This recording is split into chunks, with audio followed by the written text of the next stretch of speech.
Assalamualaikum warahmatullahi wabarakatuh. Hai semuanya, apa kabar? Alhamdulillah subuh-subuh udah hujan.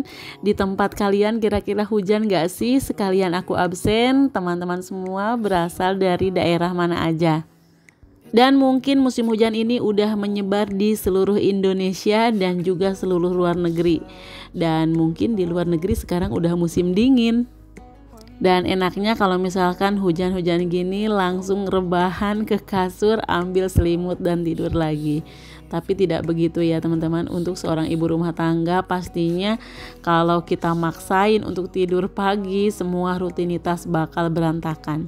Nah ini karena semalam itu tadi sore aku pulangnya agak sedikit kemalaman dari nengokin anak-anak kemarin tuh ya teman-teman. Kita tidur di kamar sebelah, cuma seluruh barang-barang itu pada numpuk di sini. Dari mulai baju kotor, kemudian pokoknya semua aja deh. Makanya untuk pagi-pagi aku usahain mau beresin dulu kamar ini karena udah agak enak banget dipandang sebelum aku berangkat ke dapur. For way too long now. If I could lay down beside you, I would.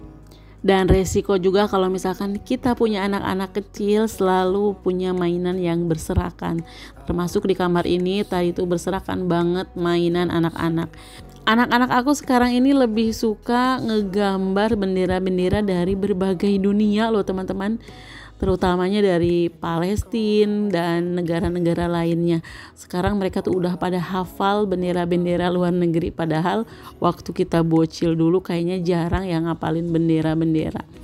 Makanya ini kertas sama buku-buku tuh udah berserakan banget, termasuk pensil warna juga. Jadi mereka itu ngewarnain satu persatu bendera-bendera, tapi itu juga sebagai pelajaran ya teman-teman, jadinya nggak aku larang-larang. Dan yang paling cepat kotor ini adalah kaca. Mereka itu kalau misalkan ngaca kemudian pakai bedak, nggak tahu kenapa pasti tangannya itu megang-megang ke kaca. Alhasil kacanya itu harus dilap setiap kali aku beberes. Nah ini dia buku-bukunya udah aku bereskan, yang kertas-kertas tidak bergunanya aku buang aja ke wadah sampah. Ini juga sama ya teman-teman, baju-baju karena tadi malam tuh aku tidak melakukan rutinitas di malam hari. Padahal kalau misalkan kita lakukan ini palingan 10 menit udah selesai. Tapi kalau ditumpuk seperti ini jadi lumayan banyak gitu ya teman-teman. Nah kalau aku sendiri caranya semisalnya semalam itu tidak kita lakukan jadwal untuk bersih-bersih, maka diusahakan bangun lebih pagi, bersih-bersihnya itu sebelum berangkat ke dapur. Yang penting tadi malam itu tidurnya udah pol gitu ya teman-teman. Kebutuhan tidur itu sangat penting. Aku biasanya tidur tuh hanya malam hari, untuk siang hari tuh kayaknya belum pernah tidur. Ya kalau mungkin agak badannya kurang enak baru bisa tidur di siang hari. Tapi kalau lagi sehat terus aktif seperti ini aja.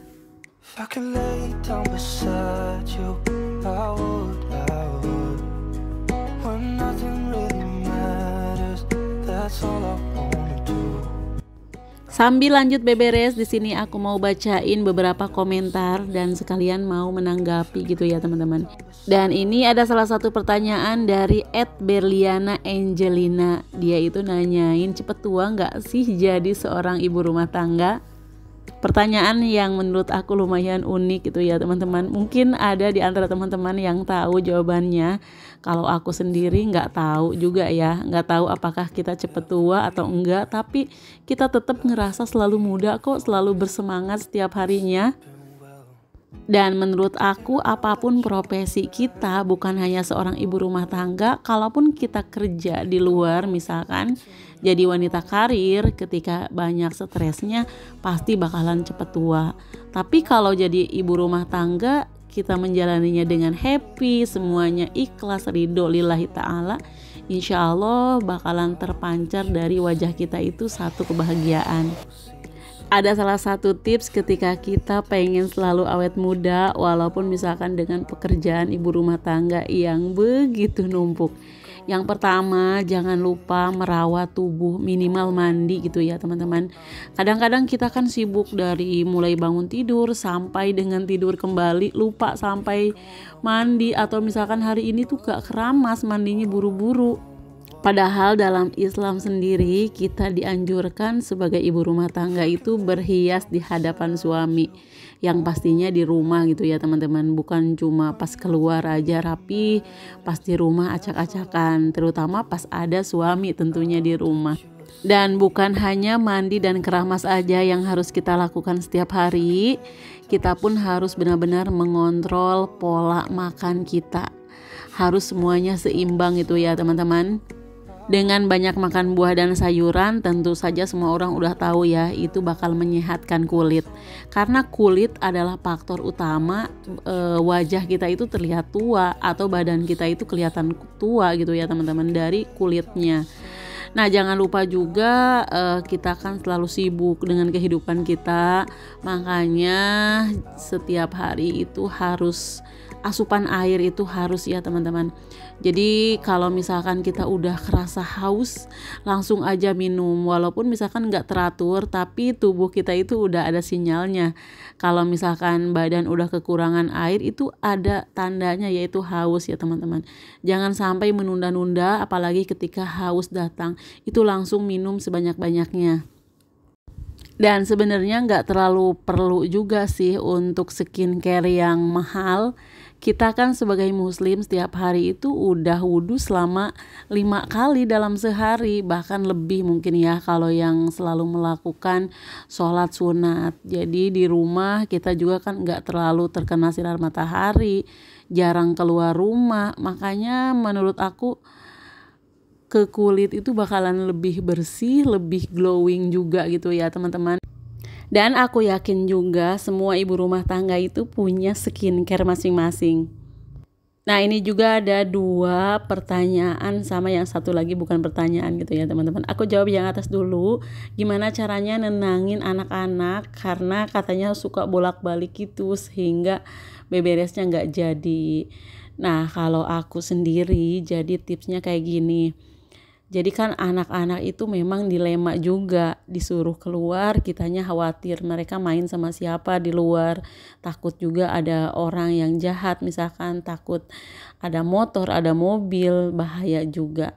Nah, jadi kalau aku misalkan ada anak-anak di rumah nih, satu ruangan aku beresin dulu. Jadi yang selalu aku beresin adalah di kamar utama. Kamar utama itu kan ada TV-nya di sana.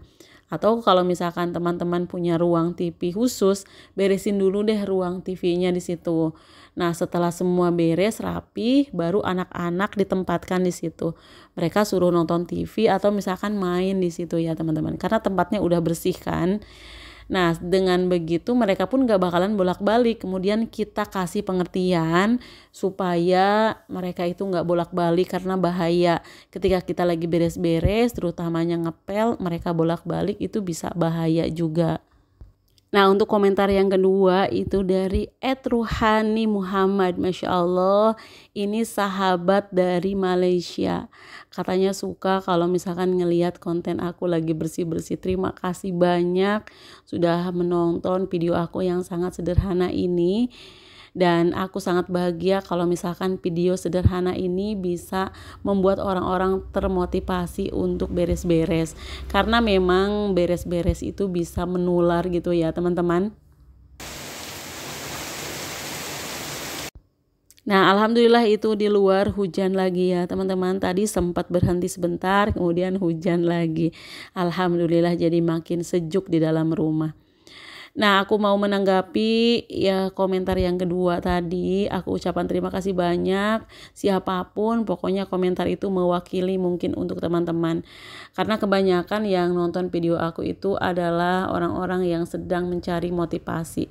Aku pun dulu sama ya teman-teman. Aku cari motivasi melalui video-video karena memang bersih-bersih rumah itu ketika kita melihat seseorang yang lagi bersih-bersih rumah itu nular banget loh.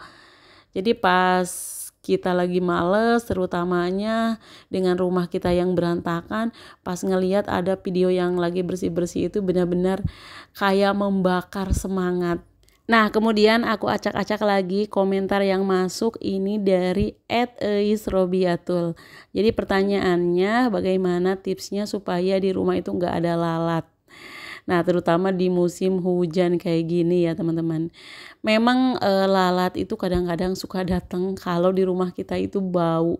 Atau ada yang bau-bau, misalkan bau amis, bau ikan, ataupun bau-bau yang lain. Lalat itu penciumannya itu tajam itu ya teman-teman. Jadi mereka datang karena memang ada bau yang mengundang mereka. Makanya rumah itu disarankan untuk wangi. Dan aku sempat baca, jadi rumah yang wangi itu bakal selalu didatangi sama malaikat rahmat, karena malaikat itu nggak suka dengan rumah yang berbau gitu ya teman-teman. Makanya jangan sampai rumah kita itu bau acak-acakan, usahakan setiap hari dibersihkan. Jadi kalau tiap hari kita beberes, bakalan bertemu dengan makanan sisa misalkan. Jangan sampai membusuk. Kalau tiap hari kita bersihkan sampai kolong-kolongnya, pasti bakalan ketahuan ada makanan yang membusuk misalkan. Nggak nyampe bau itu udah ketahuan. Tapi kalau kita jarang bersih-bersih, niscaya rumah kita itu bakalan ada bau-bau yang aneh gitu. Nah, kalau di musim hujan biasanya baunya itu bau apek karena rumah kitanya yang lembab. Jadi usahakan rumah itu jangan sampai bau apek, jangan sampai lembab. Kita buka-buka pintunya, jendelanya, kemudian dibersihin gitu ya teman-teman. Dan mungkin ada salah satu tips yang pengen aku kasih kalau misalkan kita di rumah lagi ada ikan, terutama yang dibakar itu ya teman-teman. Pokoknya ikan-ikanan itu tuh bisa membuat lalat datang. Nah, di meja makan itu kita taruhin lilin. Nah, lilin ini sangat berguna untuk mengusir lalat itu.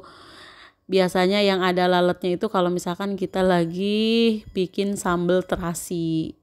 Nah, kemudian ada ikan juga, itu lalat bakalan cepet datang. Kalau kayak daging ayam, daging sapi itu kayaknya jarang kalau udah mateng. Tapi kalau memang belum matang, masih mentah, ya mereka juga pasti suka datang gitu. Tapi nggak sehebat ikan sama sambal terasi tadi gitu ya teman-teman. Makanya untuk restoran-restoran yang berada di pinggir pantai yang menjual seafood itu, di setiap meja itu pastinya bakal ada lilin. Dan ternyata fungsinya bukan cuma supaya romantis atau estetik gitu ya teman-teman. Lilin itu sendiri untuk mengusir lalat-lalat yang datang. Dan ini ada satu lagi komentar yang membangkitkan semangat dari @sainarled. Ini mungkin dari Malaysia ya teman-teman, karena bahasanya itu bahasa Malaysia. Cuma walaupun bahasa Malaysia sedikit-sedikit bisa kita tahu karena kan sama-sama bahasa Melayu gitu ya teman-teman. Kadang-kadang kita ngerti cuma nggak tahu pasti gitu. Nah, beliau itu berkata, awak nih memang rajin, saya suka lihat video-video awak. Seperti itu ya mungkin ya teman-teman. Nah, terima kasih aku ucapkan untuk semua teman-teman yang mungkin terwakilkan. Sekali lagi itu merupakan satu motivasi untuk aku supaya lebih semangat lagi, supaya lebih rajin lagi.